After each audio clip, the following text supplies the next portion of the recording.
Happy New Year, everybody. It's a special New Year's comic book retrospective courtesy of our good friend Jerome, a.k.a. Doom Mega.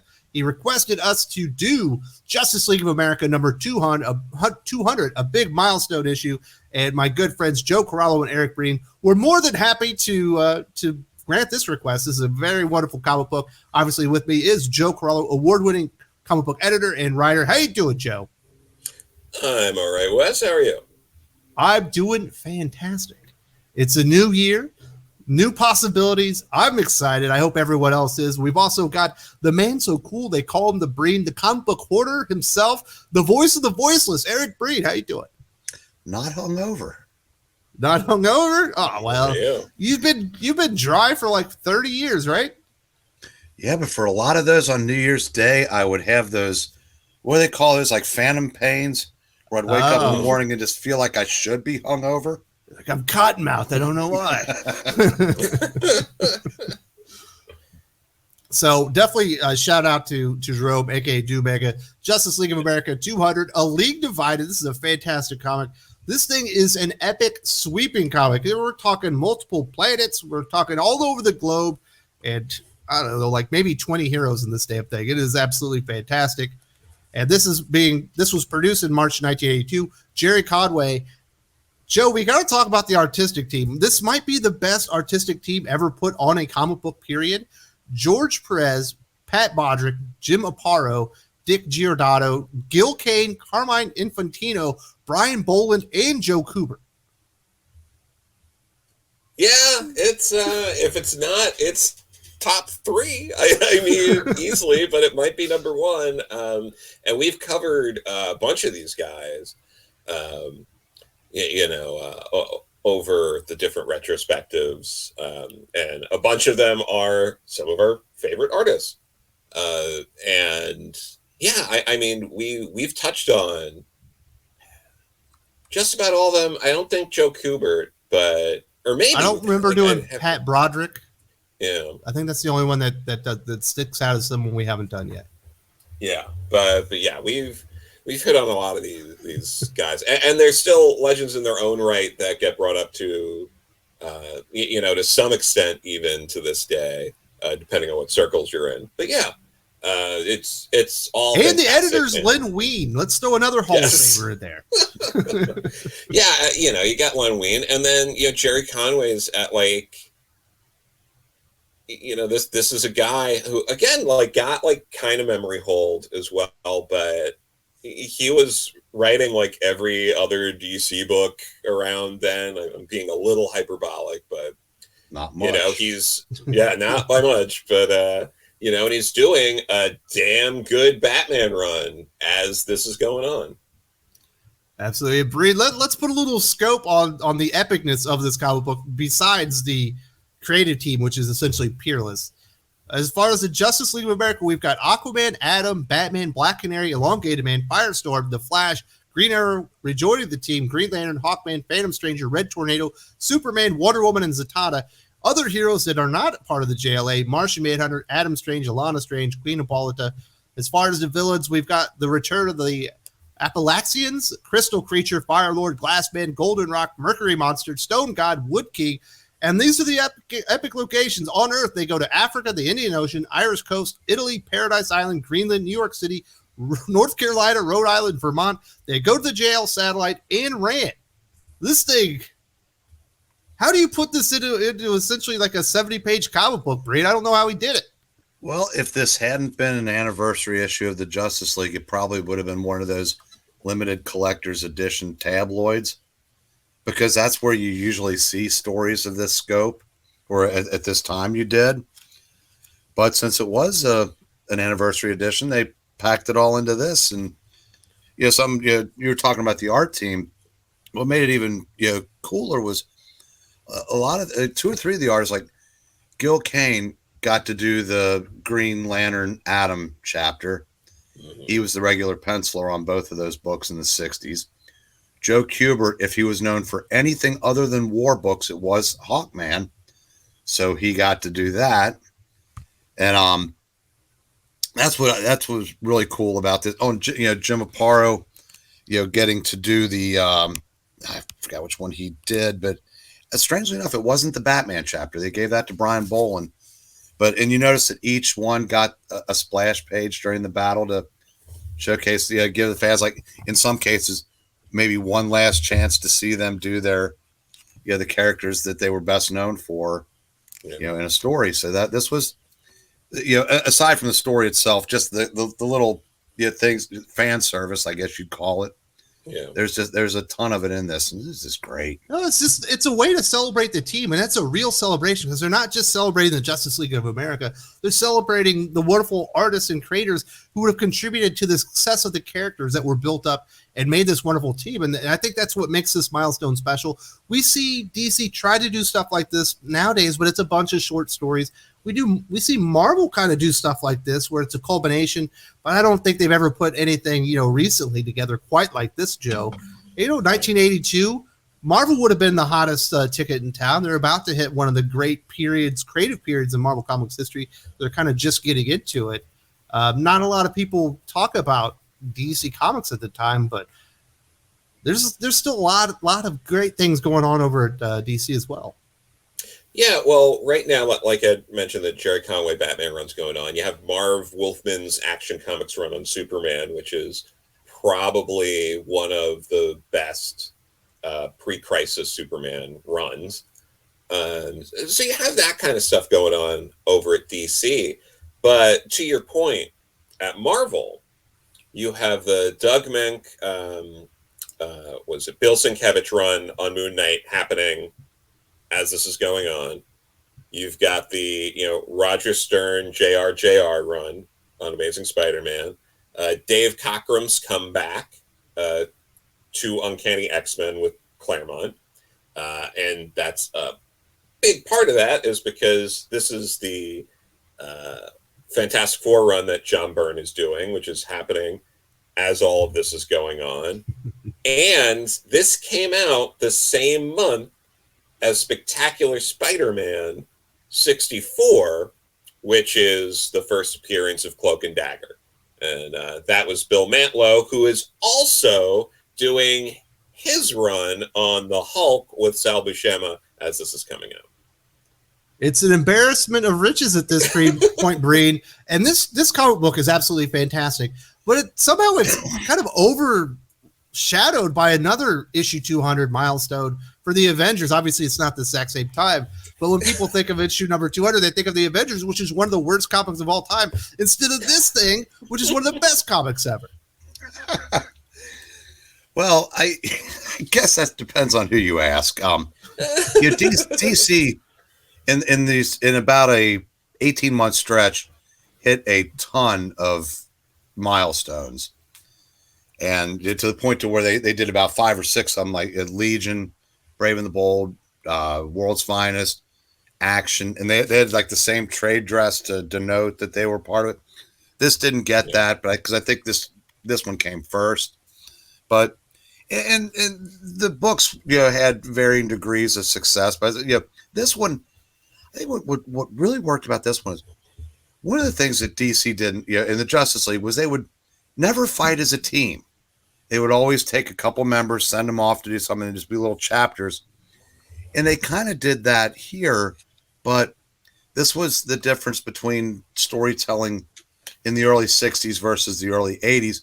This felt more like the way these kind of things should be done. Mm-hmm. And, I said, not to take anything away from the earlier Justice Leagues, which had their own charm, and but this felt more like an epic that you may not, that the other ones may have aspired to, but never really quite got there. Yeah, absolutely. It's the crescendo, and it's definitely a crowning achievement within Justice League of America. Let's get into the story, Joe Carl, because we got some hot stuff to talk about. It actually opens up. I don't think this is technically a part of the story. It's just a prelude. It's a 3-page origin for the Justice League. It is called Origin within the JLA Greatest Stories Ever Told reprint that it's a part of, but it doesn't really have a story here, so we'll call it the Origin. And essentially 7 meteorites land on Earth at different locations. 7 heroes, Batman, Superman, Wonder Woman, Green Lantern, Martian Manhunter, Aquaman, and Flash fight the alien invaders from Apalex and they end up defeating them and burying the empty meteor shells where they're located. And then we get the words, "So was formed the Justice League of America. 7 of Earth's greatest heroes joined in a common cause." Great open, Joe. It kind of gets you right back into it, tells you the purpose of the team, gets you a little history that's going to tie right into the big story here. Yeah, no, it's a great intro setting this up. And then also you get this gorgeous splash page on, was it 4 and 5? With the satellite over Earth. And, you will also notice, as we had brought up Len Wein before, that Roy Thomas was also listed as a technical advisor. So clearly there's a lot going on with a lot of characters, and it's nice for something like this to have someone like Roy Thomas around to double check on a few things, or just to be a resource if you're not sure on something in the continuity. So, I mean, having both Roy and Len, because I'm sure combined they're probably there's probably overlap in some of what they're doing, even though they have two very specific jobs in this book. So it was a fantastic reminder, lets you know where the team came from. And we get right into the story, Breed. We get a powerful post-hypnotic suggestion has turned the 7 original Justice League members into mind-controlled pawns. Can you believe it? And they are forced to reassemble the 7 Apalex meteorites in which the alien foes of their first adventure came to Earth. And the new members of the Justice League of America are alerted to this situation when John actually fights Firestorm to reclaim the first meteor fragment in the JLA satellite. Yeah, this is kind of reminiscent of some other stories I've read, like the second Avengers Annual comes to mind in a different kind of way, where the new team goes back and fights the original team who has no knowledge of them. And it's kind of interesting the way they do that, where the original members have no knowledge of anything past, like they're like sent back in their minds to the time of the first adventure. And with the new guys having to deal with, these, giants in the industry that no longer know who they are. It's like when Martian Manhunter comes in, it's like, hey, how's it going? It's like, the hell are you? And it's like, what do you mean? Yes. And so I said that this is a great first chapter, because I said at the time, Firestorm had only been a member for about, I think he joined in issue 179. And, so that was, I think, because he joined about 2 issues before Green Arrow quit in 181. A little context there. But, so this kind of gives you, if this is the first chapter, you're in for a heck of a ride here. Absolutely. Yeah, and it's fun that Gerry Conway, is writing this, for whatever reason, decided that he really wanted to start with Firestorm. I can't imagine why. I wonder why. Speaking of Firestorm, he and Black Canary bring in the former member that Breed talked about, Green Arrow, for a meeting with the JLA. They're like, what the hell's going on here? And he ends up recalling the other story about their first encounter with the Apalex and all the things that had happened. And then the new members are like, it's time to go to war. And they set out to go and battle their teammates, the original Justice League. Joe, it's all very exciting stuff. And it's just setting the stage for all these wonderful battles that we're going to get, kind of like the Avengers Defenders War, where you're going to get a lot of this really cool fan service, and you're going to get to see characters that you never would have expected to go at it and do a little battle on a fun milestone issue. Oh, yeah. And they're all great, characters here. I happen to like this version of Zatanna, that dress and all that with the cape.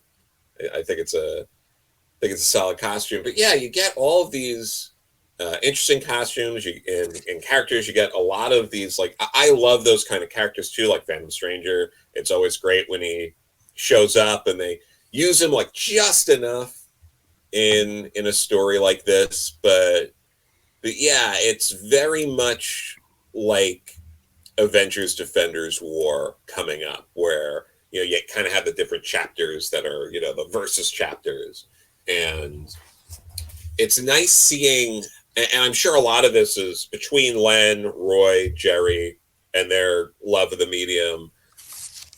you're seeing elements of that. I wouldn't be shocked if Gerry Conway, when he was writing this, was coming up with those fighting splash pages as a subtle like homage to Amazing Spider-Man Annual #1, because they did that throughout, with the sort of that last punch being a big splash page. So it really does feel like a celebration of the medium. Absolutely. And Bree, we get to the battles, and I'll be honest, the new members don't actually fare all that well. They're what Joe just mentioned, the Phantom Stranger intervenes on Aquaman's behalf, giving him a victory over the Red Tornado. Wonder Woman escapes to Tata on Paradise Island. We have the Green Lantern essentially overcome the Atom. The Flash defeats Elongated Man. Batman evades both Green Arrow and Black Canary.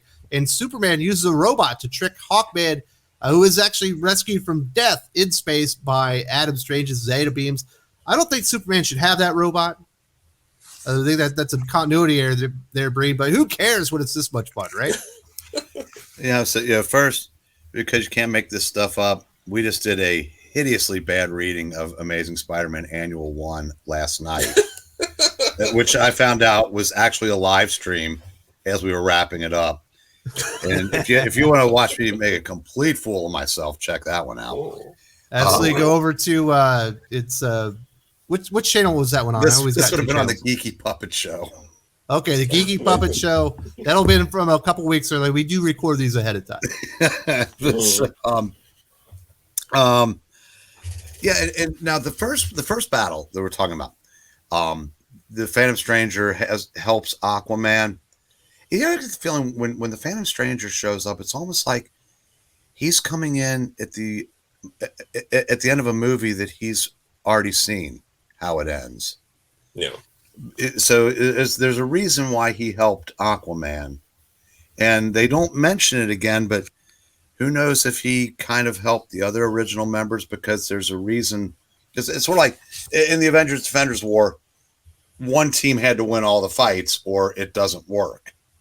And it's the same thing with this one. The original members have to win. And really, as they, you say they didn't have in their minds, they may not have been as experienced because they've kind of lost those years, but they are still the original members, and they came together because they were the best that the world had to offer at that time. So it's not that big of a stretch that they would still be able to defeat the newer members.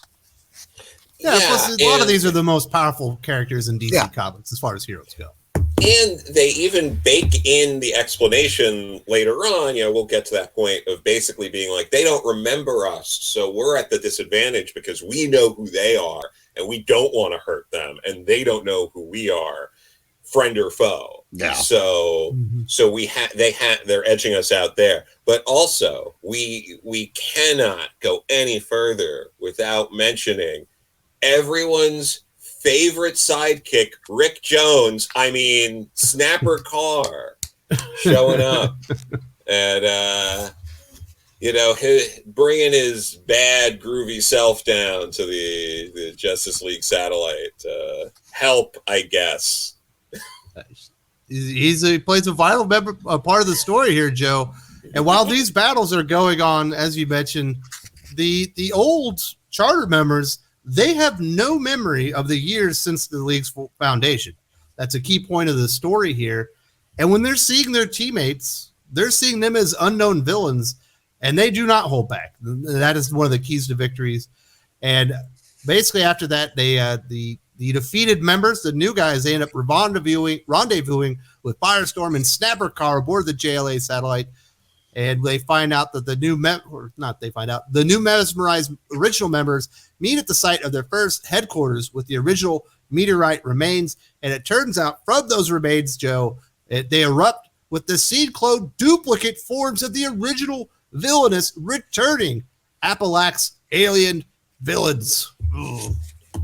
Yeah, no, and that's not going to be good. I have a feeling like somehow, some way, whenever you're involved in a DC comic, especially pre-crisis, and you have an alien threat through meteorites, and you see the color green at all, you know there's going to be kryptonite, and it's going to be a problem for Superman. And this issue does not disappoint in those regards.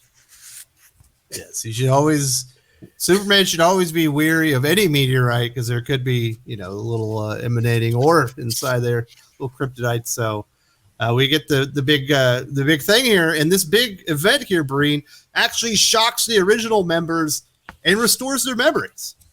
Yes. And they start fighting the aliens, but they are soundly beaten. It is not much of a conflict here at the beginning.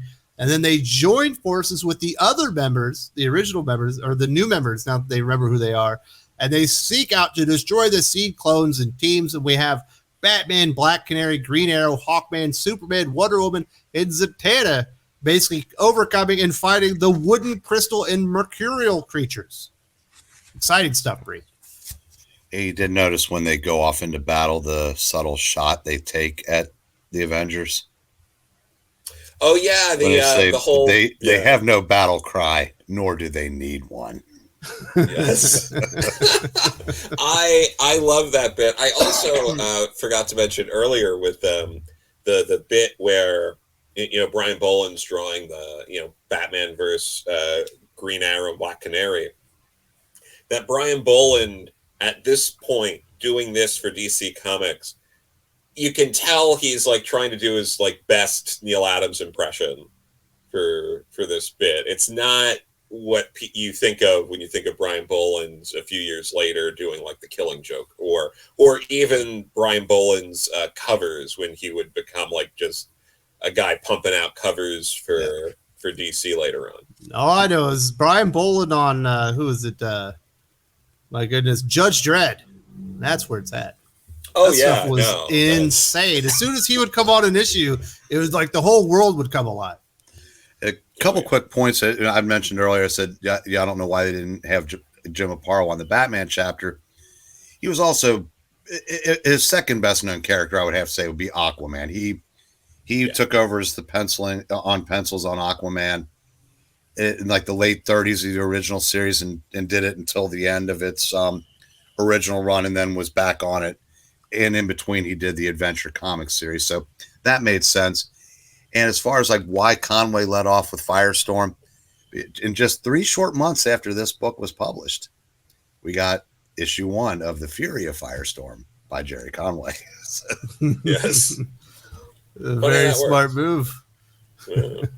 It's a promo. So, Joe, the battles aren't over. They've only defeated a few of the creatures so far. We've got Aquaman, Elongated Man, Flash, and Red Tornado end up battling the glass and fire beings.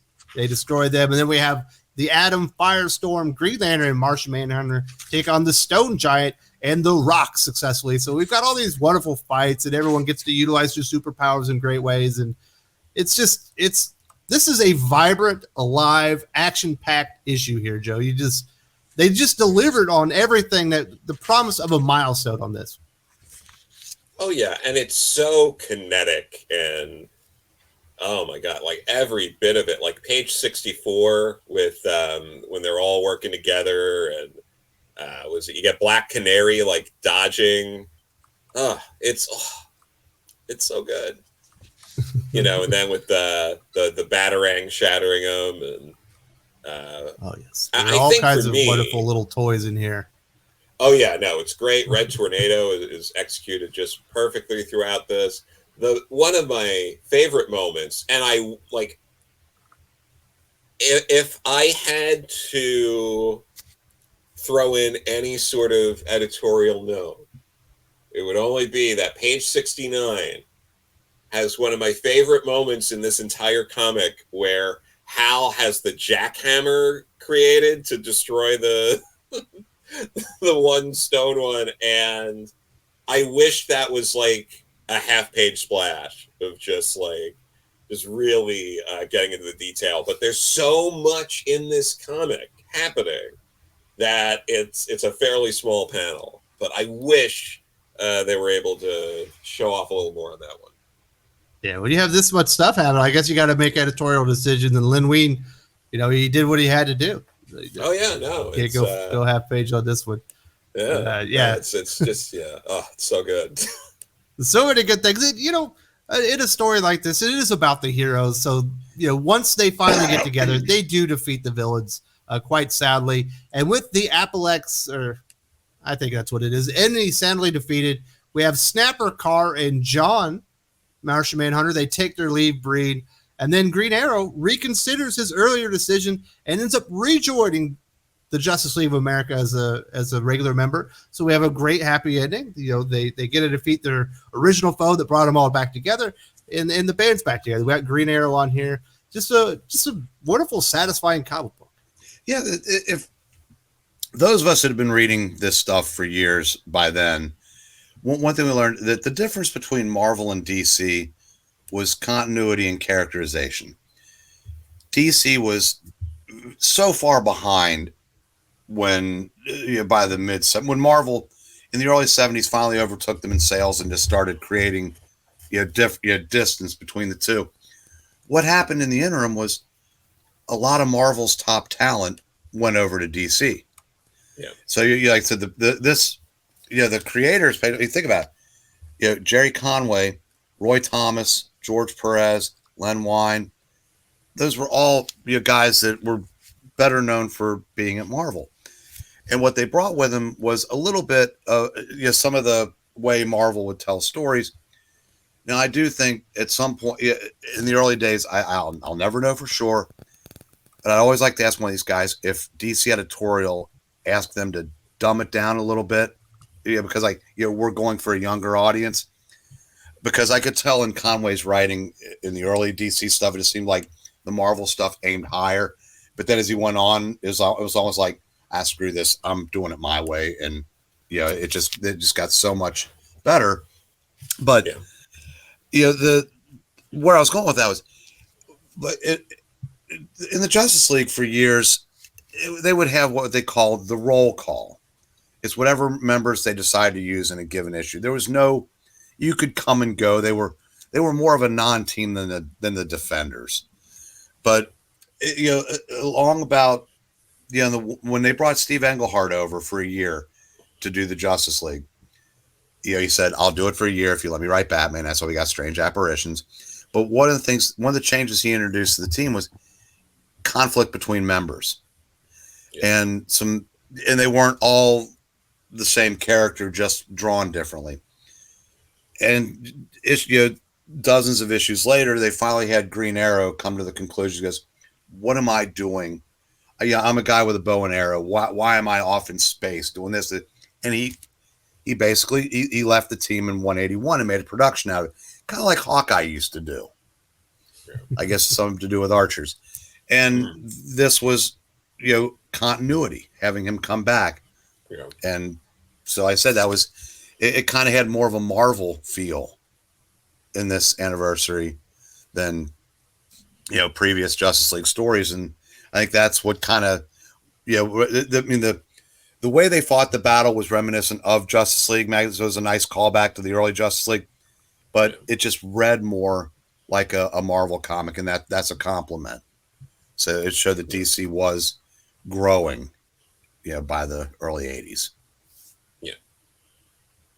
All right, Joe. So this is a wonderful comic book. Once again, a great recommendation from our good friend Jerome, aka Do Mega. If you have recommendations or some stories that you want us to hit up, definitely put them in the comments section. We probably won't get to them immediately, but we will try and get to some of these classic stories. When we do have the time, we have an opening, and if it's the right character. Joe, I don't know. What are your final thoughts on Justice League 200? I think this is a real triumph. This is something, if you haven't read, go see if you can find a single copy. And if you can't, I'm sure it's reprinted quite a bit. Yeah. If you've never read this, obviously, check it out. If you like stuff like Avengers, Defenders War, if you like, any of the over the top, even if you like, maybe like some Marvel versus DC kind of stuff, you just like seeing these different heroes go at each other and then coming together to fight the real enemy. And you haven't checked this one out. This is one of the better outings of something like this, and like Breen was saying before, there's a lot of other types of books like this that DC was coming out with, these like anniversaries that would maybe have like a one writer or maybe a writer and a co-writer, and then they would just rotate through the different artists that are relevant. It's interesting. I wish, which we were alluding to before, that this was more of the prevalent strategy rather than just a bunch of short kind of fluff stories. Because this feels like it has weight to it, as opposed to if they had, 8 writers doing, 6-page stories or something like that. So I hope we get back something like this. Couldn't agree more. Breed, you got any final words about Justice League 200? No, other than it. Joe's brought up a great point. This is what anniversary issues were supposed to be, should be. Unfortunately, may never be again. But at least we've got stuff like this. And I said, all the ones that mentioned that DC was doing at the time. Action Comics, I think, had 2 stories, but they were book length. Maybe even a little bit larger each one because it was an anniversary edition. And it's like Brave and the Bold 200, long, drawn out story, and that's what these should be. And like I said, this is pretty much a perfect anniversary issue. And a wonderful way to bring in the new year. I had a lot of fun. Last year was great doing these retrospectives. This is one of my favorite things to do on the channel, and they'll absolutely be continuing. And they're going to get bigger and better in 2022, I feel.